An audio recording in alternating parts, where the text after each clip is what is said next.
அனைவருக்கும் வணக்கம். தெய்வீக பலன்கள் சேனல் சார்பாக தங்களை அன்புடன் வரவேற்கிறோம்.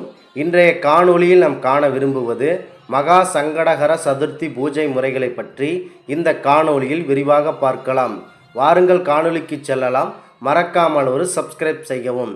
இன்று மகா சங்கடஹர சதுர்த்தியானது மாலை 6:15 மணிக்கு தொடங்கி நாளை மாலை 3:48 மணியுடன் இந்த மகா சங்கடஹர சதுர்த்தி திதி முடிவடைகிறது.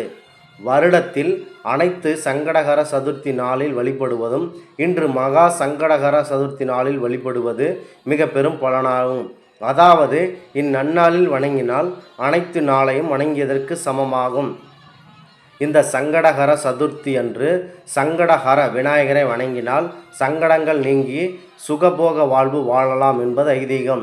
சங்கட சதுர்த்தி என்பது பௌர்ணமி முடிந்து தேய்பிறை சதுர்த்தி அதிகாலையில் எழுந்து வீட்டை சுத்தம் செய்துவிட்டு நன்றாக குளித்துவிட்டு மஞ்சளை எடுத்து பிள்ளையார் செய்து அருகம்புல் சாத்தி விளக்கேற்றி விரதத்தை தொடங்க வேண்டும். அந்த வகையில் இன்று மகா சங்கடஹர சதுர்த்தி வருகிறது. இந்நன்னாளில் தவறாமல் நீங்கள் விநாயகரை வழிபடுங்கள். அன்று காலை முதல் மாலை வரை உணவு உட்கொள்ளாமல் விரதம் இருக்கலாம். மேலும் மாலை தொடங்கியவுடன் இரவு வரை விநாயகரை நன்றாக வணங்க வேண்டும். மேலும் இந்த தேய்பிறை சந்திரன் தோன்றியவுடன் அவரை பார்த்து பிரார்த்தனை செய்வதே இந்த சங்கடஹர சதுர்த்தி என்று அழைக்கப்படுகிறது.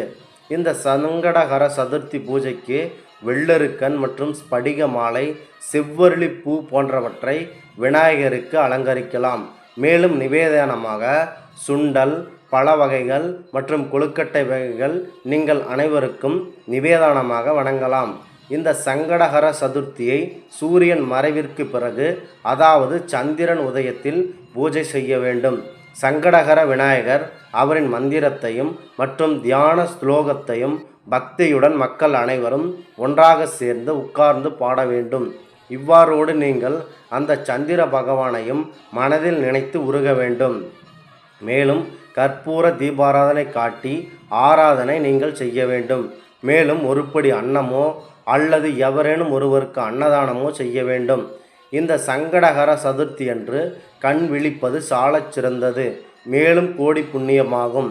விநாயகர் சதுர்த்திக்கு முன்னதாக வரும் மகா சங்கடஹர சதுர்த்தி நாளில் விநாயகரை ஆண்களும் பெண்களும் விரதம் இருந்து வழிபடுவது சாலச் சிறந்தது.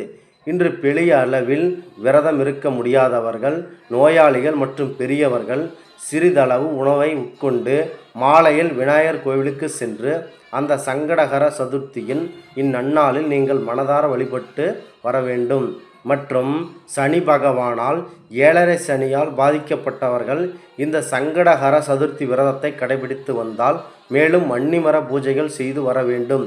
இவ்வாறு நீங்கள் செய்து வந்தால் அந்த சங்கடஹர சதுர்த்தி விநாயகரின் அருளால் 7.5 சனி பாதிப்புகள் நீங்கும். மேலும் சங்கடஹர சதுர்த்தி விநாயகர் பூஜையை பெண்கள் மட்டும் செய்ய வேண்டும். மேலும் இந்த பூஜை முடிந்தவுடன் ஆண்கள் கொழுக்கட்டையோ எவருக்கேனும் பிரசாதமோ யாருக்கும் வழங்கக்கூடாது. பெண்கள் மட்டும்தான் வழங்க வேண்டும். இந்த சங்கடஹர சதுர்த்தி பூஜையை இரவில் தொடங்கி இரவிலேயே முடிக்க வேண்டும். இந்த பூஜையை நீங்கள் செய்பவர் நோய் நொடியில் இருந்து தப்பித்து பூரண ஆயுள் பெறுவீர்கள். முக்கியமாக இந்த பூஜை முடியில் விநாயகருக்கு சிதறு தேங்காய் உடைக்க வேண்டும்.